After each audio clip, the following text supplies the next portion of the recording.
નમસ્કાર, આપ જોઈ રહ્યા છો જીએસટીવી। હું છું કૃષ્ણા। સમાચારોની શરૂઆત કરીએ તો ખ્યાતિ હોસ્પિટલ કાંડનો ગુનો નોંધાયાને 12 દિવસ જેટલો સમય પસાર થઈ ગયો છે। તેમ છતાં પણ મુખ્ય આરોપીઓ અંગે ક્રાઇમ બ્રાન્ચ કે અન્ય એજન્સીને કોઈ કડી મળી નથી। ત્યારે હવે મુખ્ય આરોપી ચિરાગ રાજપૂત, ડોક્ટર સંજય પટોલિયા અને રાહુલ જૈનના છેલ્લા લોકેશનના આધારે ક્રાઇમ બ્રાન્ચે અલગ અલગ ટીમ બનાવીને તપાસ શરૂ કરી છે। પોલીસે ટેકનિકલ સર્વેલન્સના આધારે તપાસ કરી। ત્યારે ચિરાગ રાજપૂતનું છેલ્લું લોકેશન રાજસ્થાનમાં ઉદયપુરથી નજીક હતું, જ્યારે ડોક્ટર સંજય પટોલિયાનું છેલ્લું લોકેશન રાજકોટ અને રાહુલ જૈનનું છેલ્લું લોકેશન વડોદરા નજીક હતું। પરંતુ ત્યારબાદ તમામ ફોન સ્વિચ ઓફ થઈ ગયા હતા, જેથી આરોપીઓને પકડવા માટે અમદાવાદ ક્રાઇમ બ્રાન્ચે સાયબર ક્રાઇમ ઉપરાંત રાજસ્થાન, મધ્યપ્રદેશ, મહારાષ્ટ્ર પોલીસની મદદ લઈને કામગીરી શરૂ કરી છે।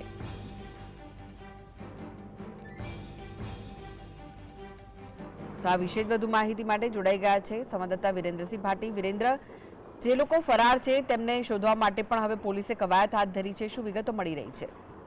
બિલકુલ થી કૃષ્ણા કે અમદાવાદની અંદર જે ખ્યાતિ હોસ્પિટલ કાંડ મામલે સૌથી મોટા ખુલાસા એક બાદ એક થવા જઈ રહ્યા છે।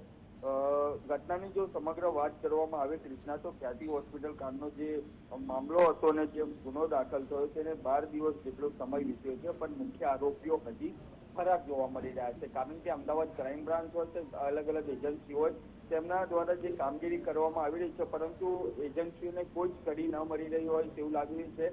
અને જે લોકેશન છે તે તપાસવામાં આવી રહ્યા છે ને લાસ્ટ લોકેશનના આધારે સંતોષ માનવામાં આવી રહ્યો તેવું લાગી રહ્યું છે। કારણ કે અત્યાર સુધીની જે અમદાવાદ ક્રાઇમ બ્રાન્ચ દ્વારા જે 6 જેટલી ટીમો અલગ અલગ બનાવવામાં આવી હતી, તેની અંદર 2 ટીમોનો ઉમેરો કરીને ટોટલ 8 જેટલી ટીમો બનાવવામાં આવી છે।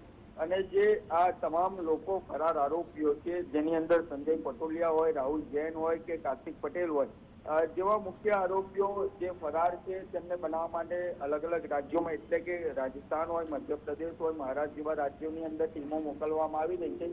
પરંતુ જે ટીમો મોકલવામાં આવી છે કૃષ્ણા, જે તેમના લાસ્ટ લોકેશન એટલે કે સંજય પટોલિયાનું છેલ્લું લોકેશન રાજકોટ હતું, રાહુલ જૈનનું છેલ્લું લોકેશન જે વડોદરા મળી આવ્યું હતું, અને જે મુખ્ય આરોપી છે કાર્તિક પટેલ તે ઓસ્ટ્રેલિયામાં હતો અને અત્યારે કાર્તિક પટેલ ન્યુઝીલેન્ડમાં છુપાયો હોય તેવું હાલ પ્રાથમિક રીતે પોલીસ સૂત્રો છે તેમની પાસેથી જાણવા મળી રહ્યું છે।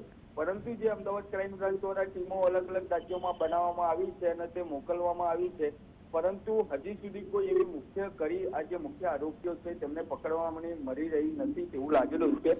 કારણ કે ચિરાગ રાજપૂતનું લાસ્ટ લોકેશન રાજસ્થાનના ઉદયપુર પાસે મળી આવ્યું હતું, અને આ જે 12 દિવસ જેટલો સમય વીત્યો છતાં પણ આરોપીઓ એટલે કે આ જે તમામ લોકો હતા તેમના નિવેદન નોંધવાની વાતો કરવામાં આવી, નિવેદનો લેવાયા, પરંતુ કોઈ નક્કર કામગીરી હજી સુધી સામે નથી આવી રહી। જી, આભાર વિરેન્દ્ર સમગ્ર માહિતી આપવા માટે।